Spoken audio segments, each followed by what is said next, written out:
Hello, beautiful people. Welcome to the MadCast Live. I'm your host, MadCast Critic. And happy Mother's Day to everybody. Today's a special day for all the moms and even women, especially, because I know you have to have kids to be qualified, but let's face it, every woman, and I would say every guy, have filled in the shoes to be a mom at some point. So, yeah, happy Mother's Day to you all. Hope you all have a safe evening, and hope you all have some great memories and share some new experiences tonight. Hopefully, every Mother's Day is a different one, and I mean that in its specialty. So, yeah, again, happy Mother's Day to everybody. And yeah, this is the MadCast Live, and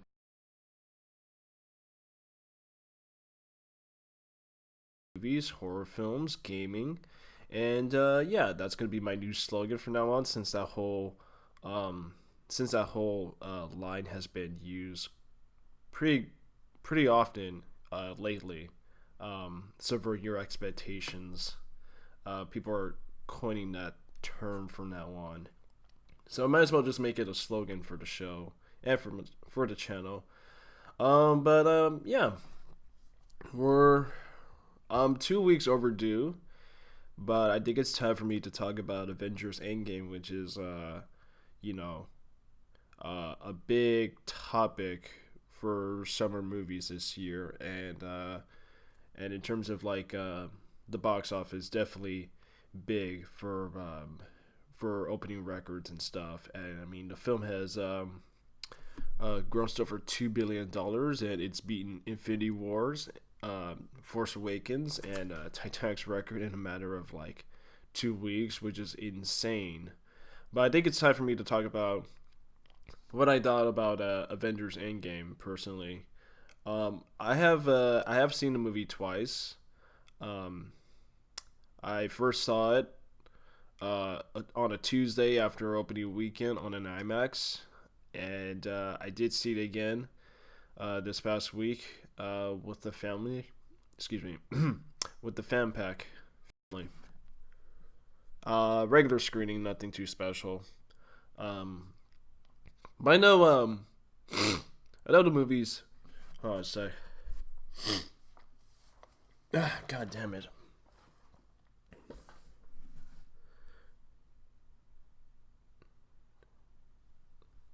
Oh, my streamer kind of bugged out for a bit. Now it's back. Um, Hold on a sec. Oh, no, the fucking game catcher. God damn it! I just moved this thing because I keep clicking on game catcher.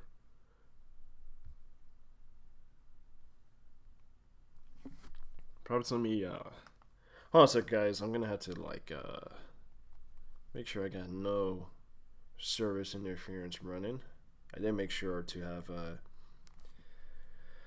everything checked before I ran the stream, and I did a couple of test streams yesterday, all private.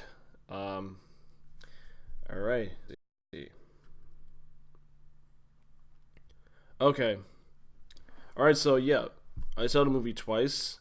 As you all know, the movie has high critical appraisal. It's got 95% around Tomatoes as of now. It wasn't 96, but um, God damn it, it keeps bugging out. Um, I mean, for anybody who's watching, tell me if you guys are picking up the stream okay. Okay, so anyways, yeah, 95% on Rotten Tomatoes.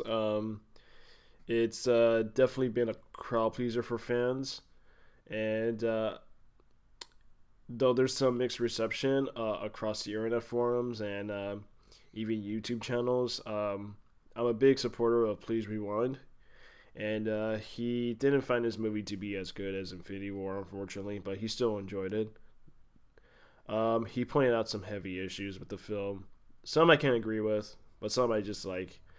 You know, it's it's one of the most highly anticipated films to have come out this year. So going into it, I wasn't really expecting much big. Um, of course, nobody else did based on the marketing and the trailers. So is this movie a big disappointment or is it a big piece of shit? It's neither. I actually really enjoyed this movie. In fact, a bit actually.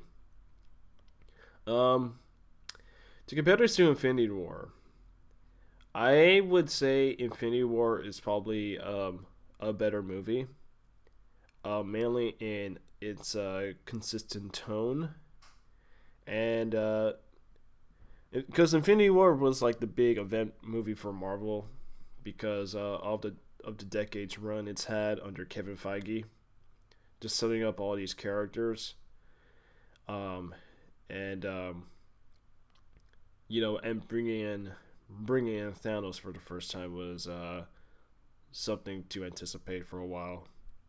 And I think with the Russos who have coming in from Winter Soldier to Civil War, and to finally direct an Avengers movie over Joss Whedon, I think the Russos pulled an incredible feat with Infinity War for the most part. It's a lot of fun. It's one of the most rewatchable blockbusters I tend to revisit in a while because a lot of movies tend to suck nowadays. But Infinity War is the one I keep going back to, and there's so much to relish, and there's a lot of things to pick up with the film, and for an action blockbuster, it's definitely a lot of fun, and I really enjoyed Tony Stark's character.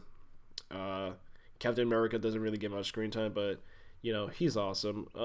Well, despite one critical flaw I do have with that movie is Captain Rogers willing to protect Vision at the expense of half the universe. That was a big nitpick I had. And what else? The pacing is amazing. The editing between following these storylines where it's cut between Stark, Thanos, Thor. Oh, Thor is amazing.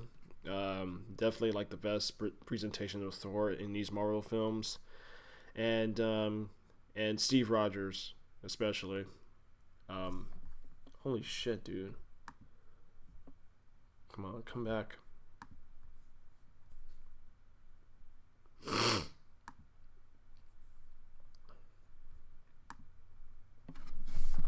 Hold on a second, guys. I'm gonna have to grab something.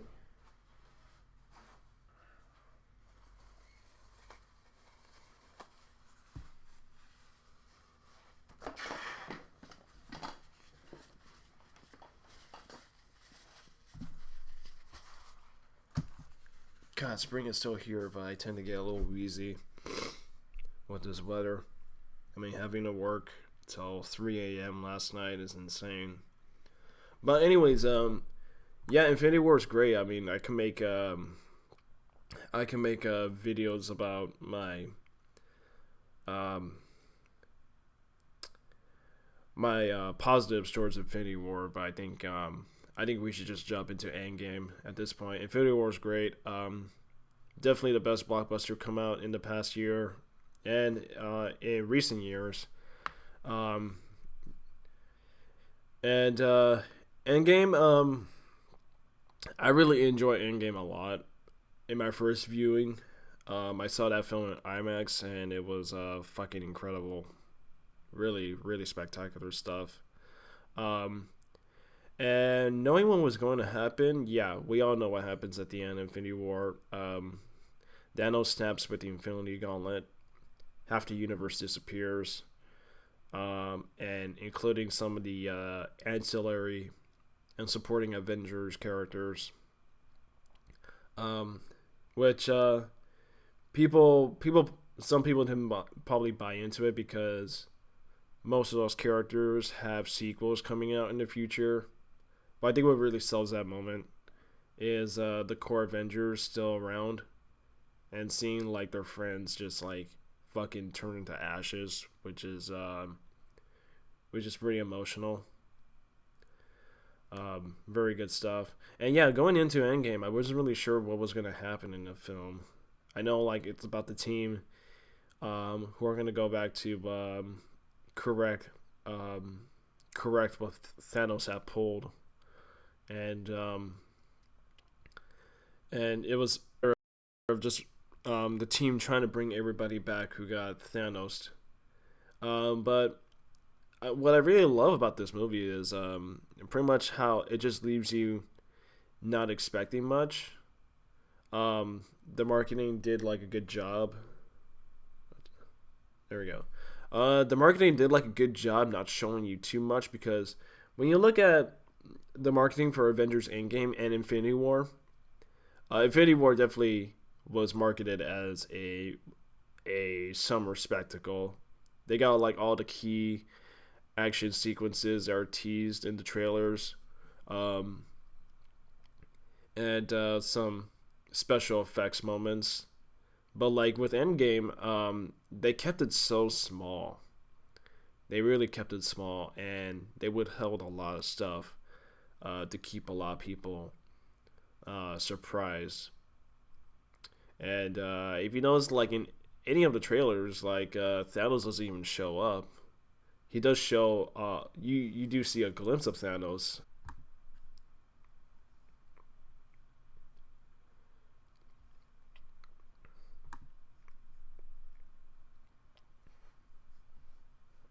God damn it! YouTube is so unreliable with streaming. There we go. Completely unreliable. Um, yeah, and I compliment Kevin Feige, Russo's, the Russo brothers, and the screenwriters Christopher Marcus, Christopher Marcus and Stephen McFeely, who also wrote this film and started back with Thor: The Dark World, which is unanimously everyone's most hated Marvel film. But those guys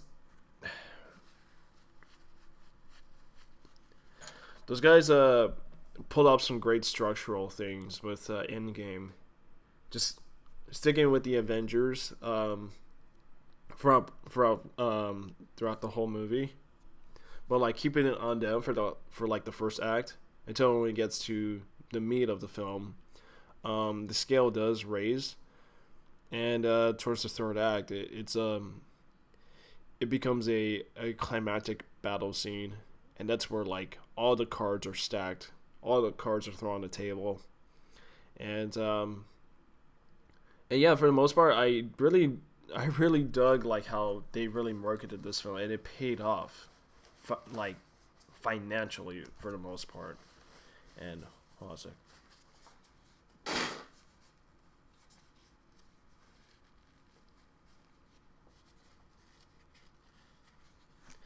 Okay, that'll buy me some time for the next hour.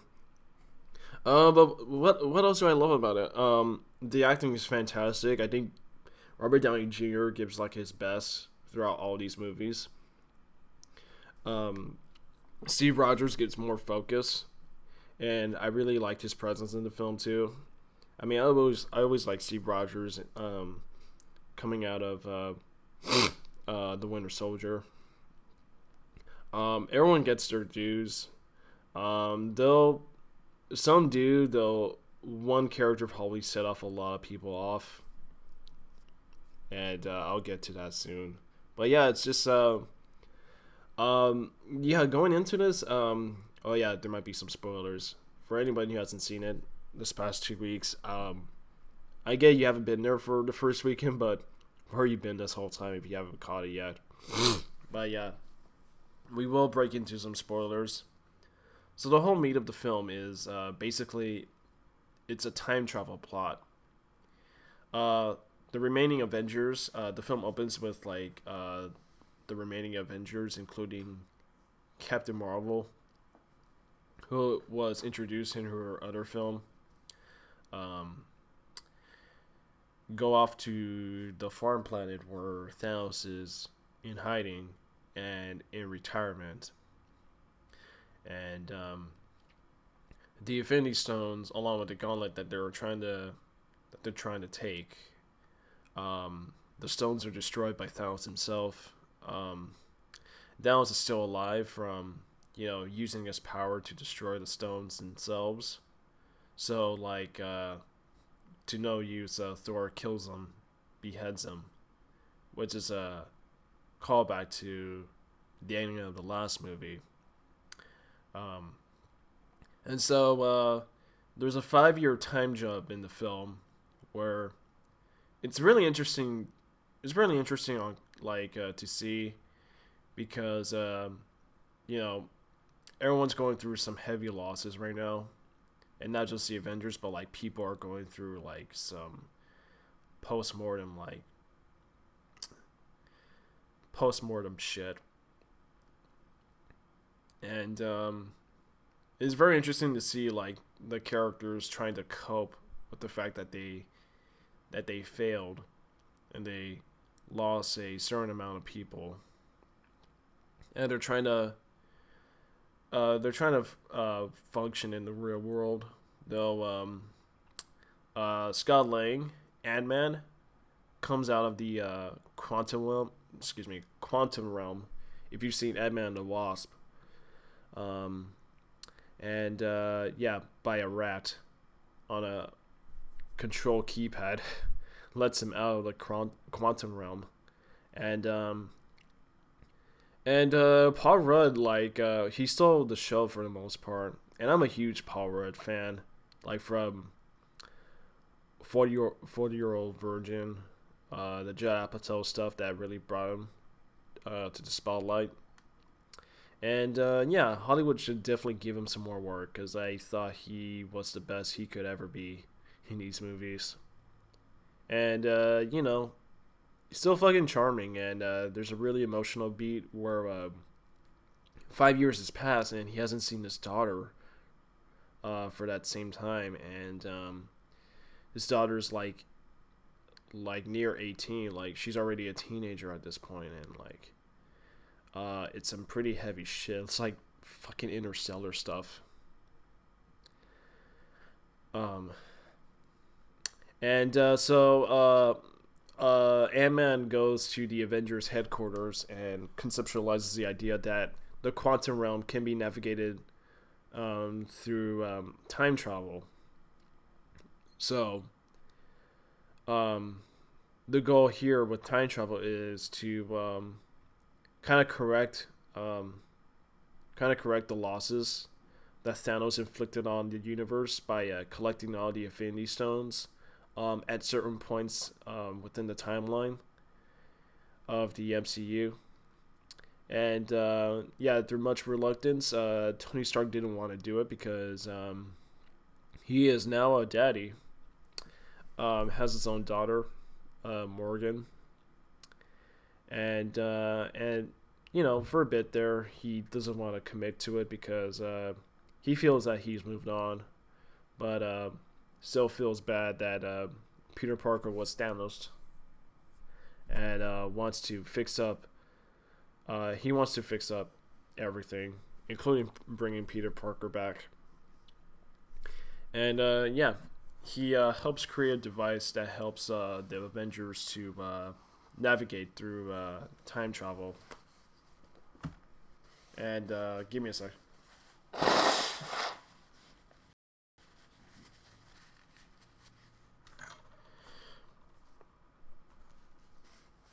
Yeah, so Tony Stark does join the group, and he wants to contribute to helping the Avengers engineer the time travel shit.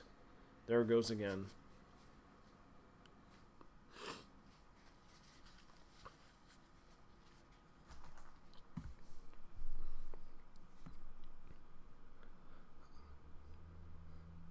Oh man, there it goes. Yeah, this is where I left off. But yeah, I'm back. I'm having some encoder issues, but anyways, so they bring in Tony Stark and Bruce Banner, who is now Professor Hulk, which was a nice little addition I did enjoy. That's not one of the characters that people were griping about, though some people who are diehard Hulk fans might say otherwise. But I really did enjoy Professor Hulk, and the CGI they did on Mark Ruffalo's motion capture is fucking spot on. They really gotten so much better with their CGI technology, as well as they do de-age some actors, and it's fucking convincing as hell. So they bring in Professor Thor, and Rocket, and I'm sorry, Professor Hulk. Rocket and Professor Hulk they have to find Thor.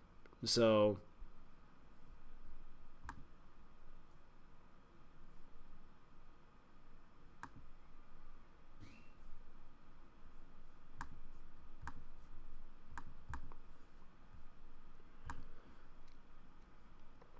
right, I'm back. Okay. As I was saying, like, I think Thor personally had like the best portrayal of the character in Infinity War. His pathos, his his goals, and even in context what was going on within the movie. Thor lost half of Asgard and lost the planet of Asgard, so um, Thanos was responsible for killing most of his people. So he wanted to get revenge by having Stormbreaker made, a weapon powerful enough to kill him. And he succeeds in doing so, but not in the way he expected, which still enabled Thanos to do the snap, and half the people across the universe died. So Thor feels pretty bad about it, soaking in with gallons of ale and beer, and because of that, Thor is overweight, which yeah, I really did not like some of the humor they pulled off here. I think Fat Thor was a little too much. Where, you know, they make Big Lebowski references. Um, and yeah, some of the humor fell out of place with the kind of tone that they're trying to set. Is like the first act is pretty much like a very somber, depressing movie. But I don't mean that to its detriment. I mean they pull a good job carrying the emotional beats between the characters. And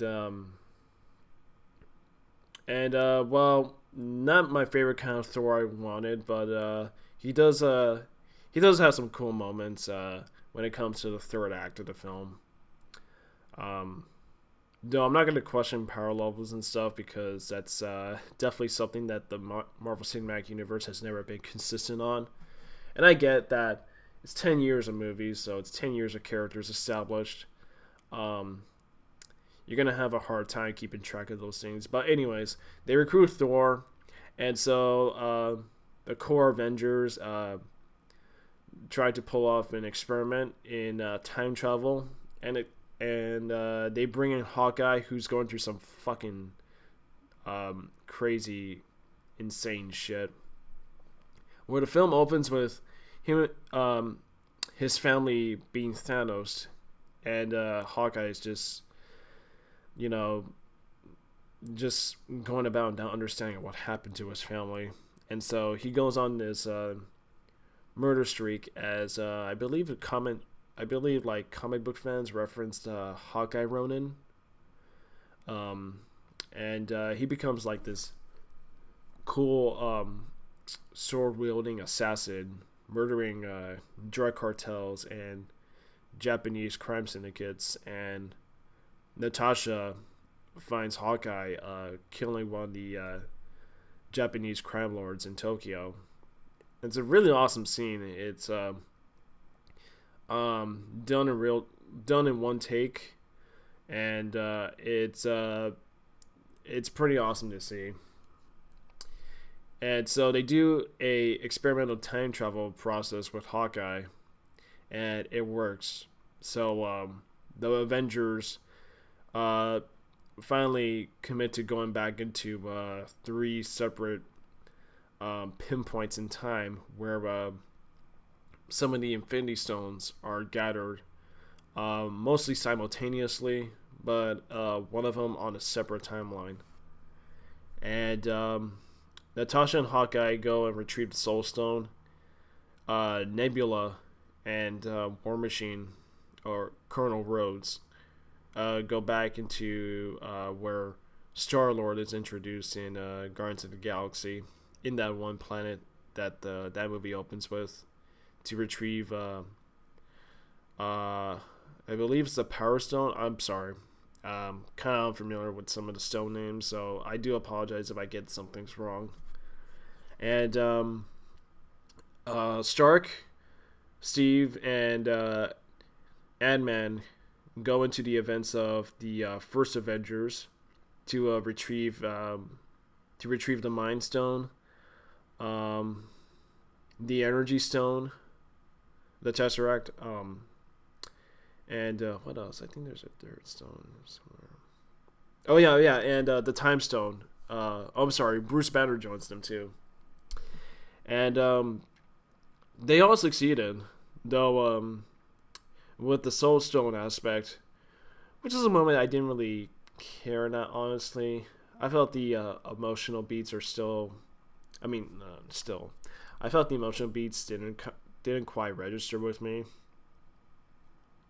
because Natasha sacrifices herself to save the Soul Stone, and Hawkeye doesn't want to. He wants to commit to the sacrifice, but Natasha beats him to it, and Hawkeye is left with the Soul Stone that they end up taking.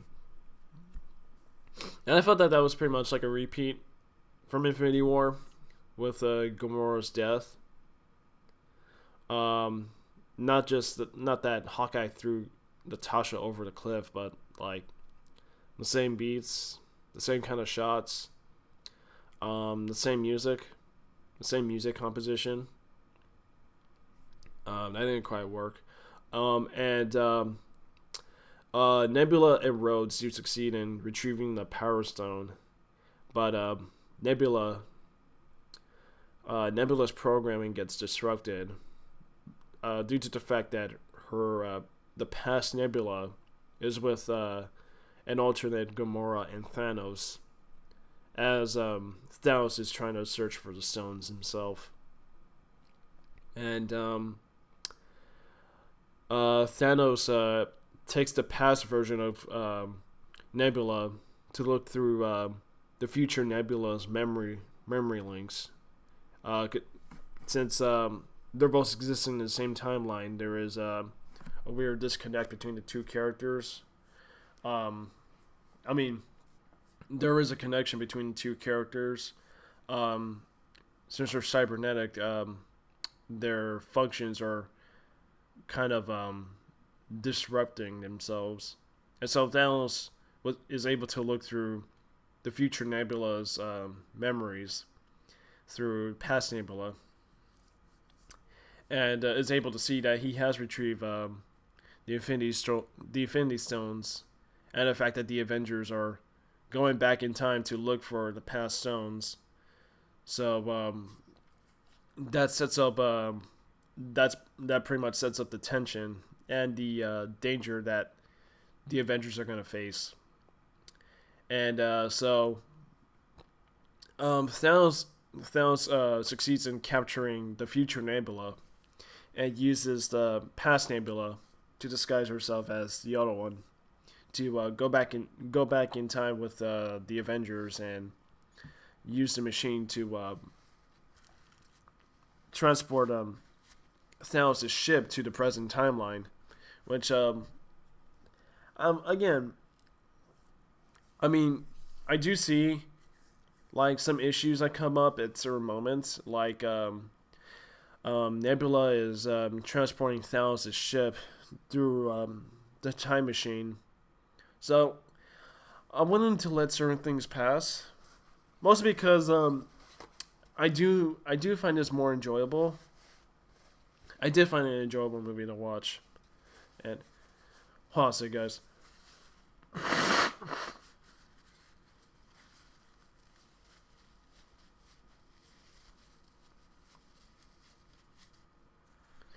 Okay. I mean, there will be certain points where people are going to question these movies, including Endgame, and I do agree. I do agree with some things I have issues with in terms of like little continuity things and consistencies. But I mean, it's a time travel movie for the most part, so time travel has never been the most clever way to keep the logic maintained in the story. But as long as the story and characters do work, I mean, I couldn't care less about flaws. So, past Nebula takes the jump back into Avengers headquarters, and outside of the Avengers Watch, who are prepping the Infinity Gauntlet, and they want to. One of them has to decide who's going to use it because the Infinity Stone's power cannot be contained by any person, or else like it destroys them through use.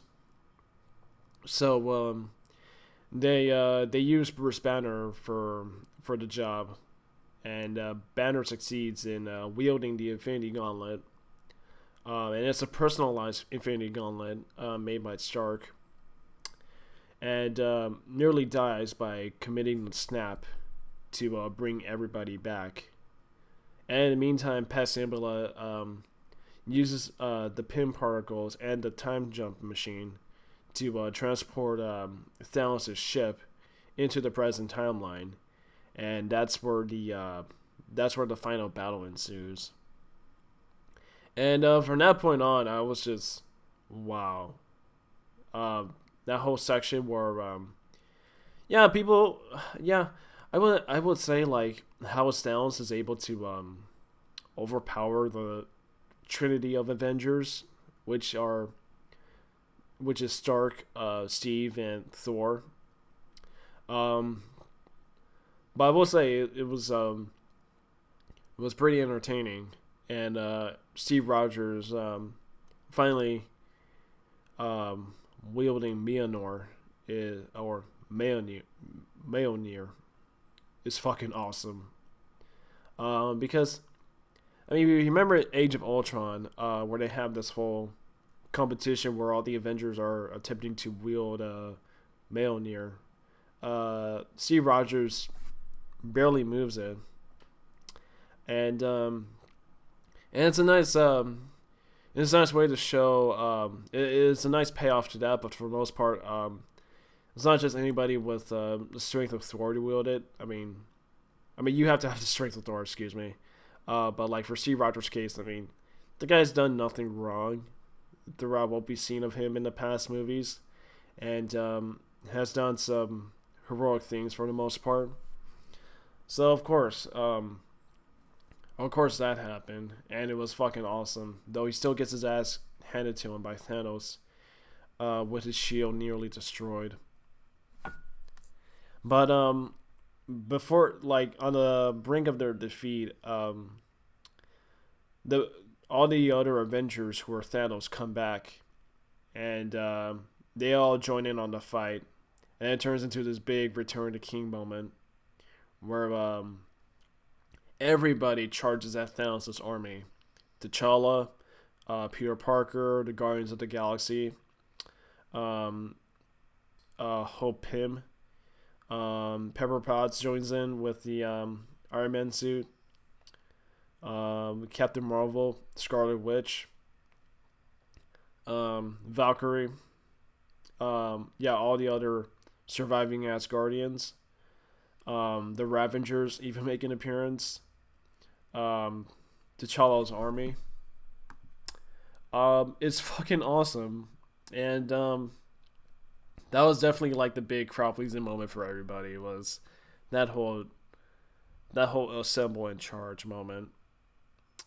So in the middle of this battle, they had to get the Infinity Gauntlet away from Thanos because with all the stones gathered already, there's still a potential threat that Thanos might not just snap half the universe again, but he wants to remove the entire universe of its population completely.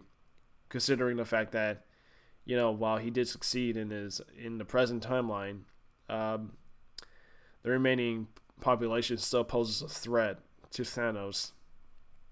So, with a change of heart, he wants to destroy every single soul with the Infinity Gauntlet. So they nearly succeed, but Thanos destroys the alternate quantum realm machine in Ant-Man's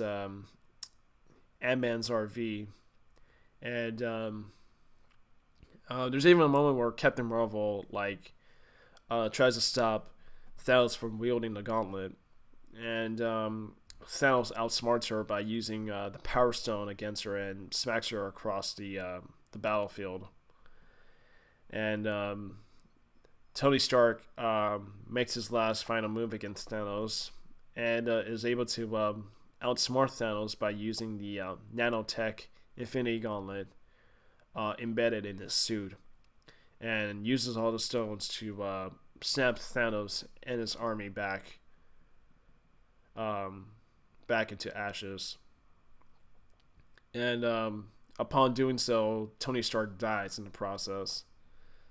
So they really, it was inevitable that they had to kill someone, and I believe that had to be Tony Stark.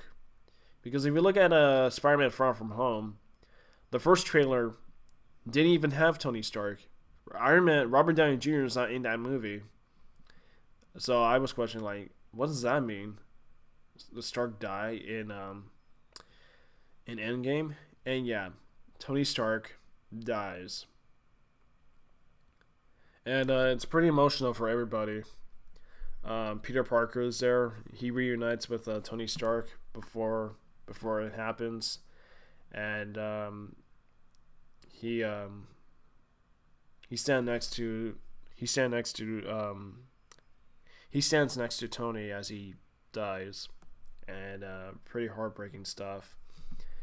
And so there's a big funeral for Tony Stark, and every character is gathered around him, and with the role now fixed, there's one important thing that they did set up, which I was kind of concerned about with how they handled the time travel rules, because mostly with time travel, it makes it easier for writing to just make up your own stuff as you go along, which is a big detriment to storytelling. But upon my second viewing, I did understand the time travel concept better this time, where they did establish that even if they pull one Infinity Stone, even though they pull one Infinity Stone out, it will create an alternate timeline. But someone would have to time jump back into the pinpoints of where to retrieve the stone and put the stone back, so the timelines don't obscure themselves.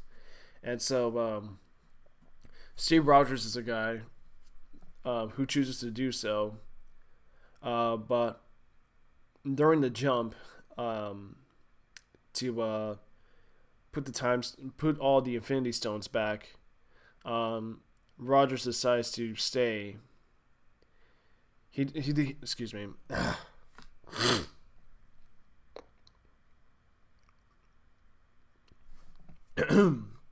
So in the process of doing so, Steve Rogers decides to stay behind in 1945 to reunite with Peggy Carter and to live his life throughout the duration from 1945,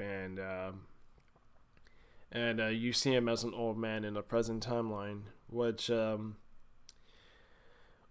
a lukewarm response from most people. Steve Rogers' decision, because I do get some of the criticisms behind his decision and where the writing took this character, because we all know that Steve Rogers, who was frozen for a while until 2012 in the events of Avengers, still has a lot of the past old-fashioned values that he grew up under in the 1940s. And so in Winter Soldier, that was kind of a transition for the character to move beyond his past and to adjust to the real world in the modern times. And that was Winter Soldier proved to be the case, that maybe Steve Rogers might have left his stuff behind. But I guess I guess he never lived his life the way he wanted it to, and for that he decides to stay back in 1945. And I do think that already has drawn a mixed reception from fans and from YouTube channel critics, but it was something it was something I did enjoy. I was okay with it. I see that we're trying to go for a lukewarm ending, but it kind of worked for me, and it was mainly that whole scene, that whole ending was about passing the torch to Sam Wilson. I mean, I get people not understanding why Steve Rogers didn't pass his shield to Bucky, who was his closest friend. Um, from what we known in Captain America: The First Avenger, the movie. Um, but um, but again, you have to look back in most of the other films. Steve has always had a budding relationship with Sam Wilson, while he was trying to save Bucky from the Hydra indoctrination and the Mike and the brainwashing that they did on Bucky. Um, so I was still cool. I was cool with Sam Wilson getting the shield, and from there the movie ends. But really good movie. I really enjoyed it. Um, it's probably not one of my top five MCU films, but I still really enjoyed it. I really enjoyed it a lot. Um, but movie's been breaking records, so we're gonna jump onto the box office. Let's see here. So on its third weekend, Avengers Endgame has already claimed number one. Um, just um, just half of what it was, just half of what it made last weekend. 57% drop. So yeah, 63 million for its third weekend opening, which is already crossed 700 million domestically, which is already beating Black Panther and Avengers Infinity War. But like the foreign box office is fucking crazy. It's fucking insane, and it just shows that like foreign markets have responded to this film highly, as well as the other films in the MCU. And right now, it's made nearly $2.5 billion. I mean, 3 weeks in this run, I think it might have steeper drops, but I can guarantee that this film is going to break Avatar's record because it already has surpassed Titanic, and for like 22 years, Titanic has maintained the record, and it's insane that for this long it takes the finale of a comic book universe to do so. But yeah, $2.4 billion in ticket sales, mostly paid off from the decades run of the MCU and the post Infinity War hype for Endgame, and pretty much the marketing that backed it up really took it to the top. And it's definitely all because of Kevin Feige. I mean, Kevin Feige, who has been on the run for as long as comic movies have been around, since X-Men. And he has worked as an executive producer for the Sam Raimi Spider-Man films. And you can kind of see the pattern of what Kevin Feige had learned to how this all took off. Is when you look at films like The Last Stand, Spider-Man 3, and Fantastic Four and Fantastic Four Rise of the Silver Surfer, you would kind of picture Kevin Feige's mentality there, and be like to some of the producers and even the studio who definitely lend their hand too much on these films, and yeah, Kevin Feige must be thinking like this is all wrong. Like, these people don't know what they're doing with these characters, what it means to a lot of people, and what the studios think that it means to people. Like, he wanted to change all that, and from there we got Iron Man. And yeah, for 10 years now, he made it like his own cinematic universe of all these comic book films. And to see Avengers Endgame break so many records already, even after Infinity War, because Infinity War had held the records for the past year, it's pretty much like a middle finger to like Zack Snyder and Amy Pascal and Alex Kurtzman, Michael Bay, because they all wanted to, and even Kathleen Kennedy, they all five of these figureheads in Hollywood, they all wanted to make their own cinematic universe for all these for their own characters, and it backfired so hard. It fucked him so hard, dude. Like, Justice League is like the biggest flop of all time because of its $300 million plus budgeting, and that movie didn't even break even at any point. Mostly because of how poorly they set up the cinematic universe for DC characters, because DC wants to follow the train of Marvel. And yeah, from there it's like a domino effect, and Avengers started this. First it was Zack Snyder, then it was Amy Pascal with her bullshit Ghostbusters universe, and Alex Kurtzman with his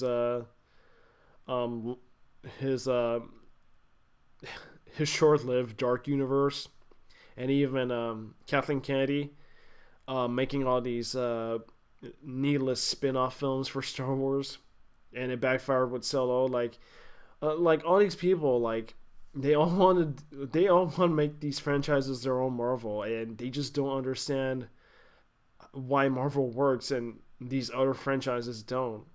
Um, I mean DC, yeah, DC's like Marvel. Like there's a plethora of characters that you can introduce to a mainstream audience, but like the problem is hiring Zack Snyder, and Zack Snyder's just not the guy to do that.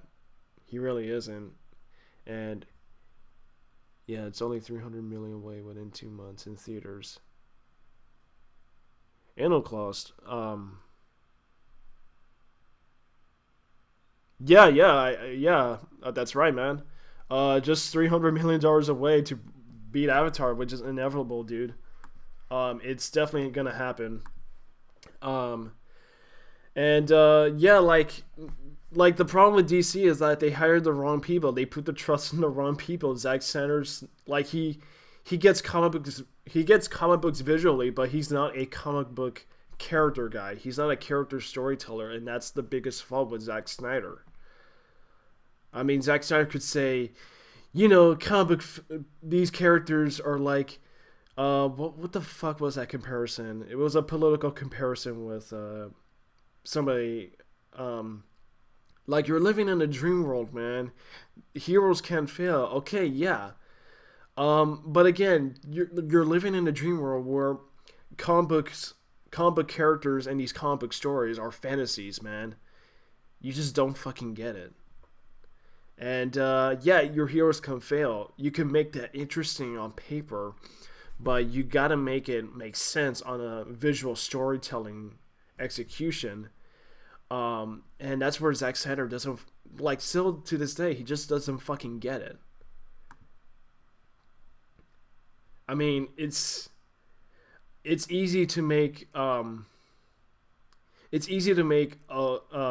these characters, the DC characters, look fantastic, but like it shouldn't be that fucking hard to make them compelling characters and make it a compelling story that people are going to care about and they want to be invested in, because despite the shortcomings that the Marvel Cinematic Universe has, Kevin Feige still had everybody's attention for this long. And that's what made the Star Wars trilogy, the original trilogy, fantastic. The Lord of the Rings trilogy, fantastic, and even the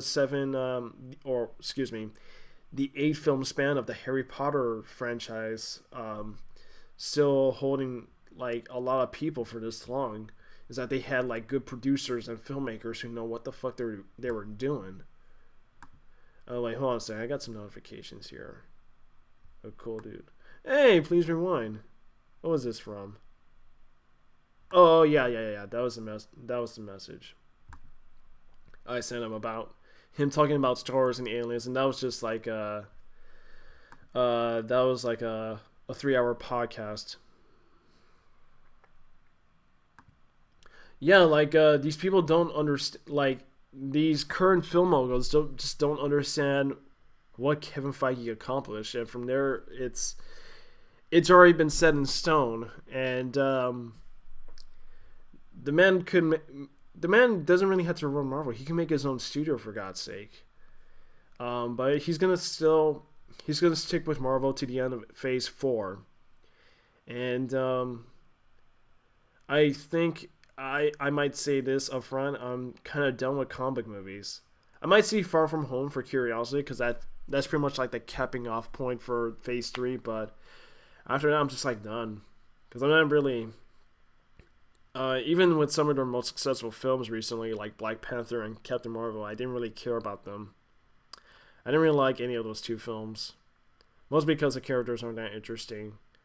And yeah, you can have a couple films with, like a couple uninteresting leads, but like, the Russos and Kevin Feige, make them interesting in their crossovers. And that's what really paid off for them. Is that you could take a boring character or an interesting character, like it's based on your own opinion. Some people don't find Ant-Man interesting, and I'm shocked because I like Paul Rudd. I like what Paul Rudd's done, and and they still make him awesome when Civil War happened and then Endgame happened. Like they could take uninteresting characters and make it even more interesting based on who they get to write and direct these characters. Um, but yeah, Avengers Endgame, man, just $300 million away to break avatars, and it's gonna be a crazy month for me because I'm curious to see how Aladdin's gonna do. Like Detective Pikachu was just $10 million away from reaching number one, and it didn't. But still, people saw Detective Pikachu, and I think that movie might do decent runs. I mean, Pokemon's a strong brand as well. But I'm curious to see what these other movies are gonna do. Like, how are they gonna maintain the holds? I don't think Aladdin's gonna open as well because of most of all, it's fucking pointless to have an Aladdin film, and the trailers look atrocious. I'm not sold into that shit. In fact, I think the Disney remake brand, the whole Disney remake trend might just backfire eventually. And I'm not excited, and I couldn't even care less about Lion King. And we also have the Godzilla King of the Monsters movie coming out at the end, so I'm curious how that's gonna do.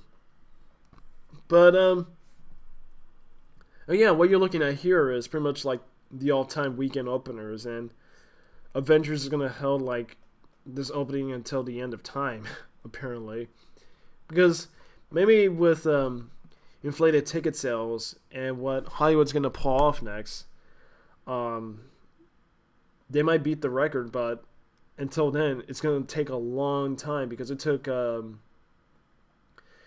like 22 years for the film to beat Titanic, and now it's already gonna take a decade to beat Avatar, which is inedible. Um, and God, what the hell was I saying? About the weekend openers. Oh yeah, yeah. Like what's impressive about this is that Avengers, the Marvel Cinematic Universe, has become their own Star Wars. It's bringing a sense of awe, wonder, and engagement to audiences as making people flock to the movie theaters. And yeah, like superhero films, like according to James Cameron and Steven Spielberg, are not gonna die. They're not gonna be the next. They're not gonna be the next Western. Or the Western genre was popular in the 40s and at some point through the 60s, I believe, before it became a dying trend. And superhero films are not gonna die. They're not gonna be the next Western. Comic book movies are gonna keep coming, and I think with Kevin Feige's influence on Hollywood, people are gonna take into account what Kevin Feige had pulled off in the cinematic universe, and they're gonna. Hopefully, we're gonna get some good comic movies where they treat the characters with some reverence and integrity that will please a lot of people. And yeah, you're gonna have a lot of critics behind it, but as long as you please a lot of people, then that's all that matters. And we're gonna look at another busy summer. I mean, we got fucking Toy Story 4 coming out soon. That's probably gonna make another $1 billion. And even The Lion King. I don't care about The Lion King, but it's gonna make $1 billion because Disney owns everything. Disney's gonna take over the world at some point, and they already have. They got Fox embedded into their company.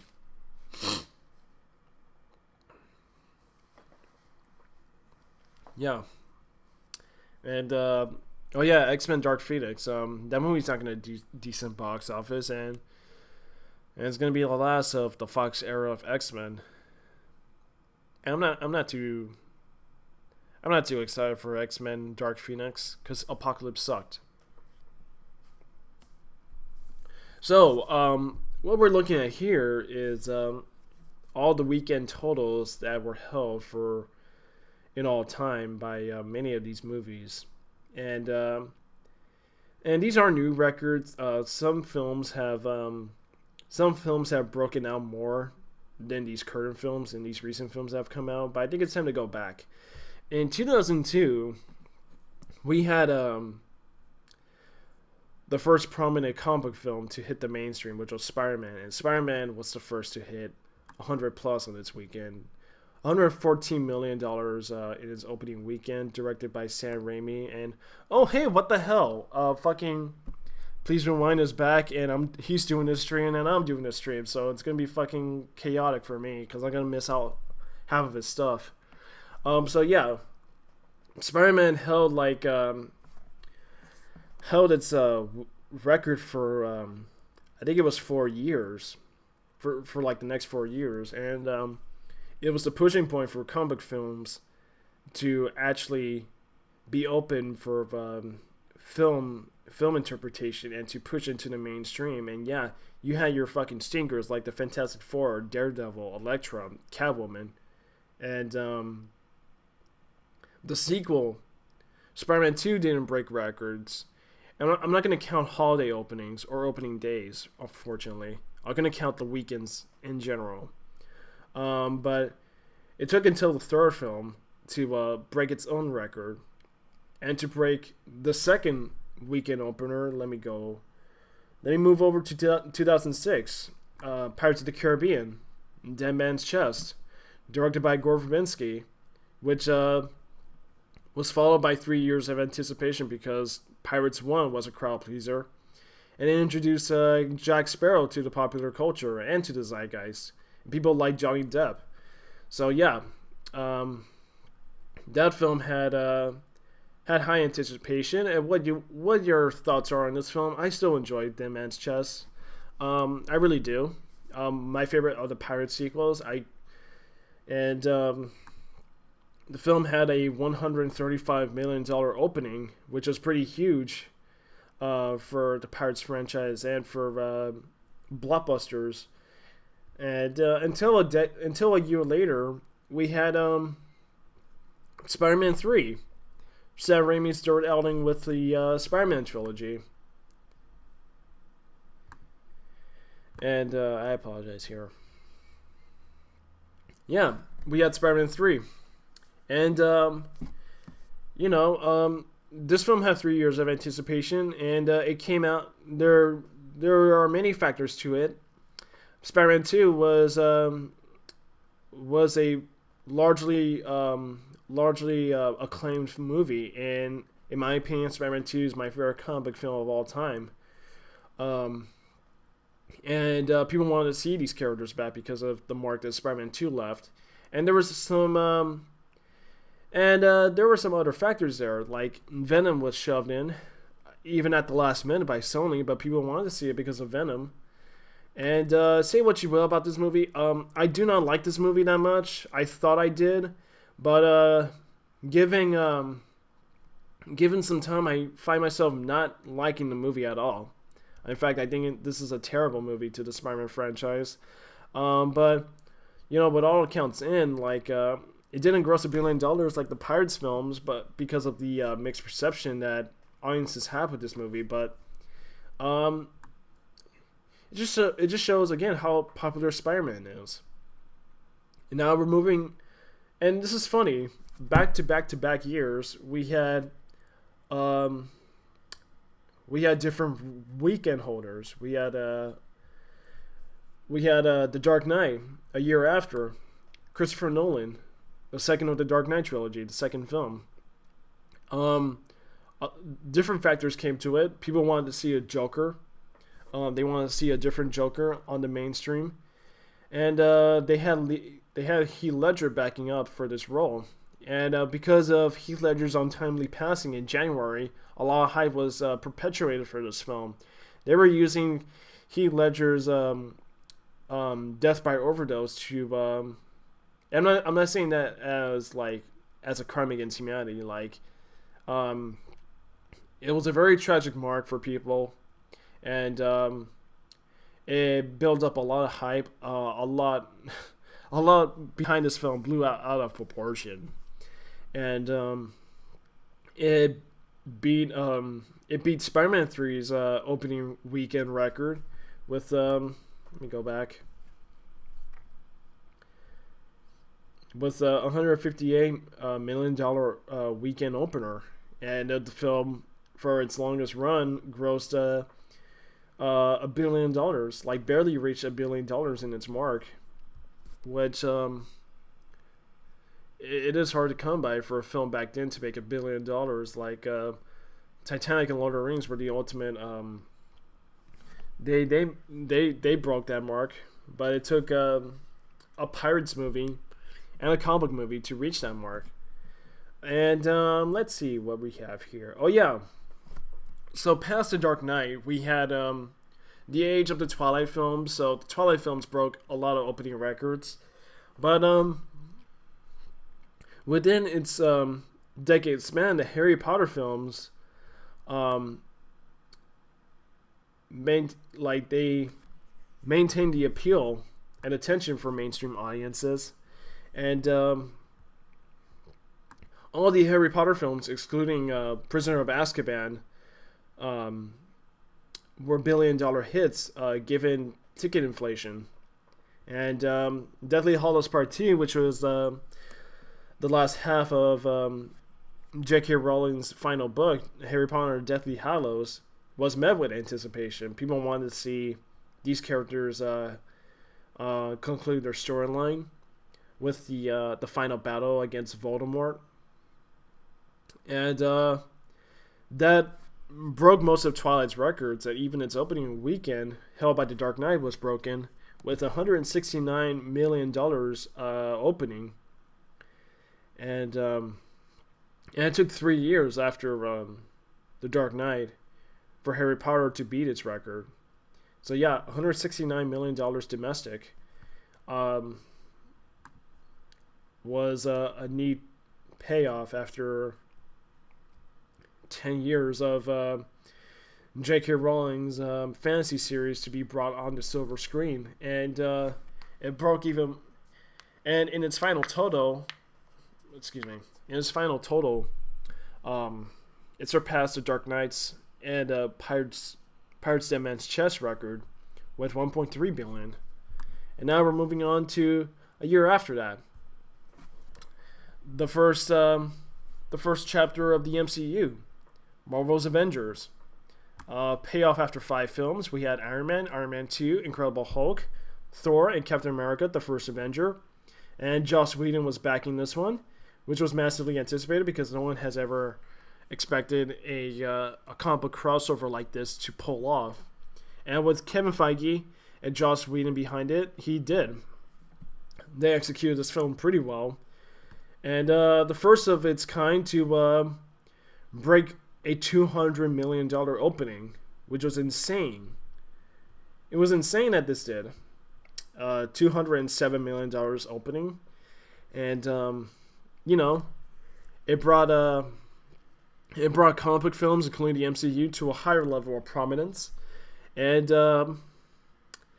you had the Phase 2 where Iron Man 3 broke $1 billion, and the Thor movie and Captain America made more than its predecessors.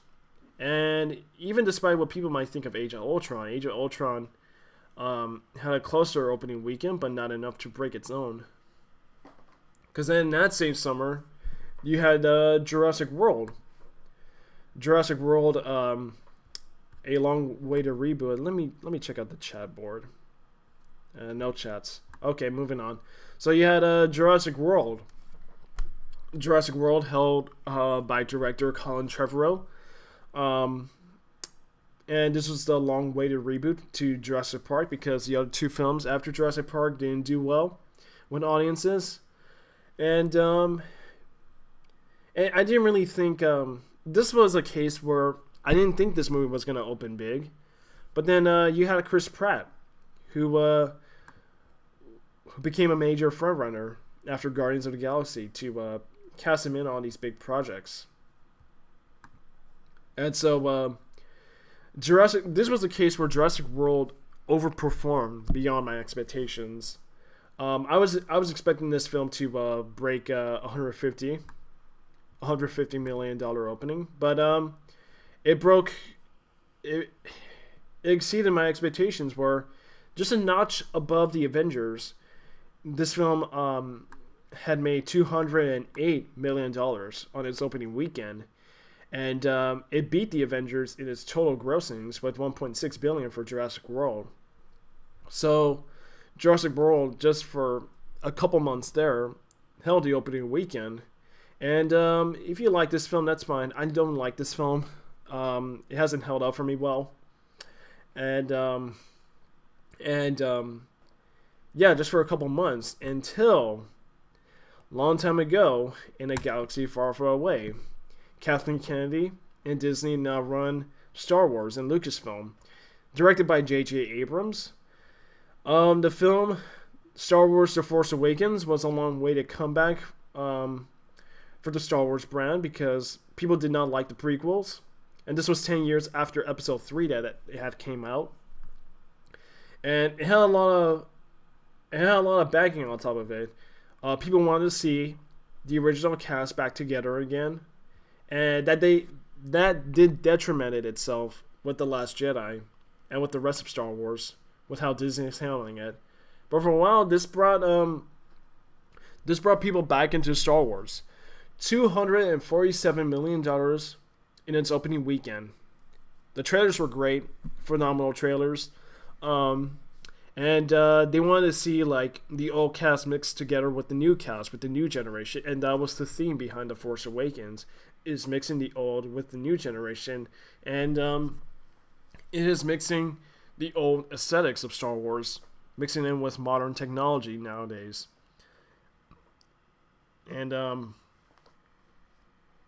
while Star Wars is in bad shape right now, The Force Awakens is okay. I was highly enthusiastic about The Force Awakens, but I think with The Last Jedi or The Rise of Skywalker, it's clear that this trilogy doesn't have a thorough planning behind it, and I think that might stumble upon itself. But Star Wars: The Force Awakens, man, quite an opening, and the domestic total, I don't think it can never be broken. Star Wars is a very popular brand in American culture. And you had The Last Jedi here, which performed below expectations, but that was expected because we've been having too many Star Wars films, and I think that hindered the franchise already. But then you had 3 years after The Force Awakens, another decade's worth of payoff. Avengers: Infinity War. Not handled by Joss Whedon after Age of Ultron, but handled by the Russos, who are pretty much, I would like to call the David Yates for the MCU. If you're not familiar with David Yates, he helmed the duration of the Harry Potter franchise from Order of the Phoenix to Deathly Hallows Part 2. And unfortunately, he has directed Fantastic Beasts and Crimes of Grindelwald, unfortunately. Yeah, these guys, Joe and Anthony Russo, are the go-to guys after Winter Soldier and Civil War that can handle an Avengers movie. A movie of that scale. And only this time with having the Guardians, Black Panther, Spider-Man, and,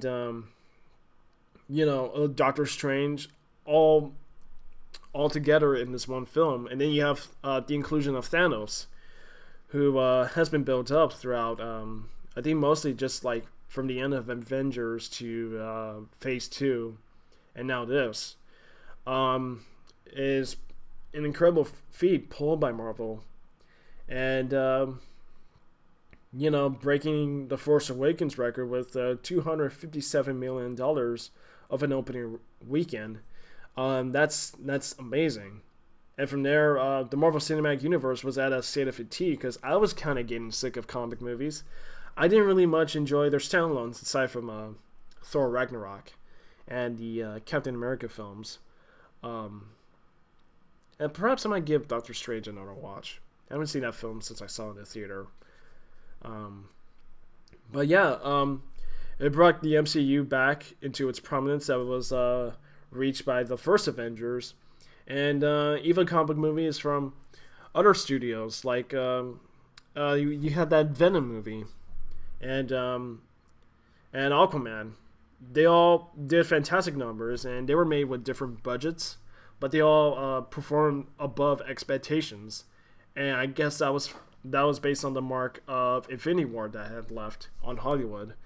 And then, now finally, now I cover this again.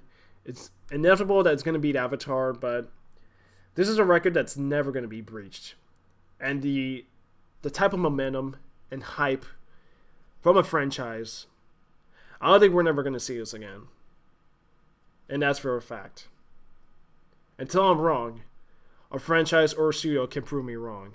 But until then, the swan song for the MCU, Avengers Endgame, $2.4 billion, or nearly $2.5 billion, that has already been reached after its massive $357 million opening, which is insane. Because I did predict that that film would break 300 million at least, and that would set a new mark. But $357 million is just fucking blows my mind.